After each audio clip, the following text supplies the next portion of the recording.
Well, it was a Saturday morning, and I was scheduled to come to work at 10 a.m., and I'd actually come out 2 hours prior to that. I was on vacation all week that week. It wasn't supposed to be coming in. 10-4 and your current 1020. The call came across the radio that an officer was taking fire. Affirmative, the Valley County officer is down. My first instinct was that how can I get there as quick as I can? So I started heading that way as fast as I could go. Mile marker 24, 120 miles an hour. I heard the 911 dispatch center talking about that the person that was doing the shooting was the gentleman by the name of George Davis, who they had been looking for. The 911 center advised us Davis was heading towards Missoula.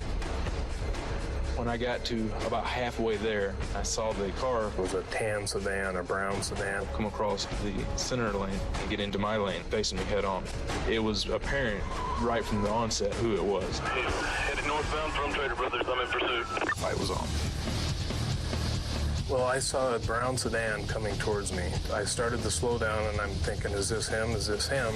At that time, I seen Deputy Conway racing up behind him at a high rate of speed, and I fell in behind Deputy Conway, and we began chasing Davis.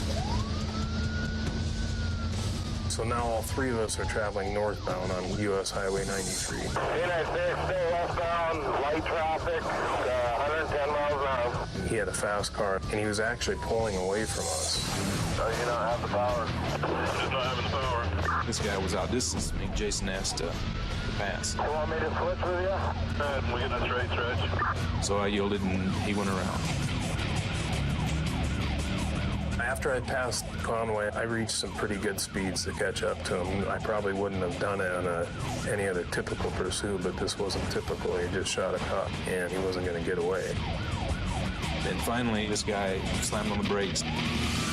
This caused us the first initial collision.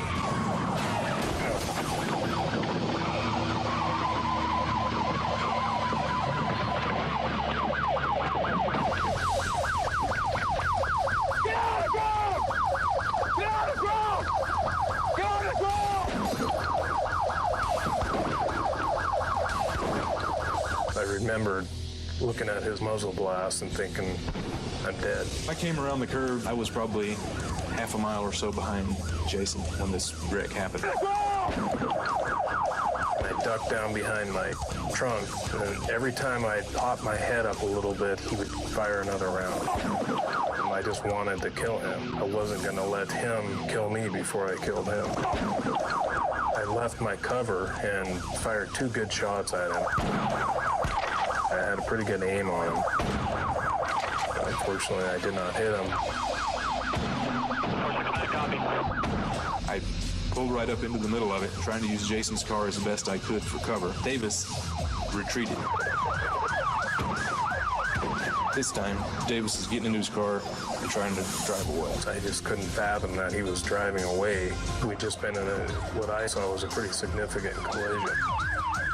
So he continued to drive on. Jason's car was obviously out of commission. We ran back and jumped in my car. We have a report of shots fired that area. Paper, multiple shots fired. Suspect is now moving again westbound. Charlie 12 from 19. 10-4, copy westbound again.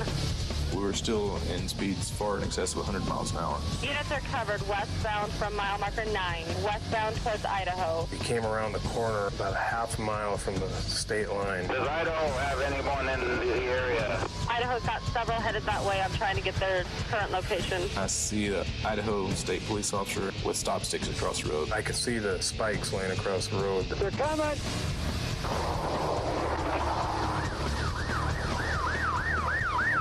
Idaho just stopped the victim. It's mile marker 2. He's dead.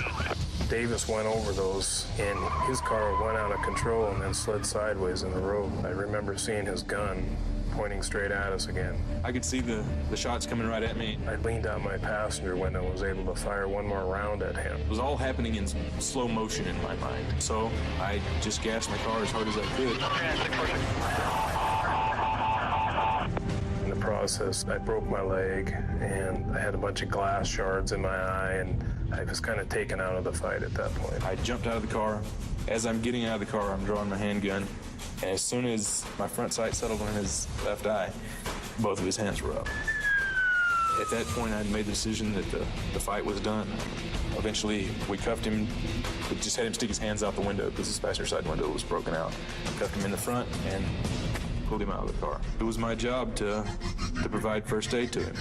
That was hard to do. That was one of the more difficult things I've ever had to do, is to go from wanting to kill him so bad that I was willing to run my car into him to providing first aid for him. But that's what they paid me to do. It was a happiness that, number one, I had survived, and number two, that this dirtball was in handcuffs.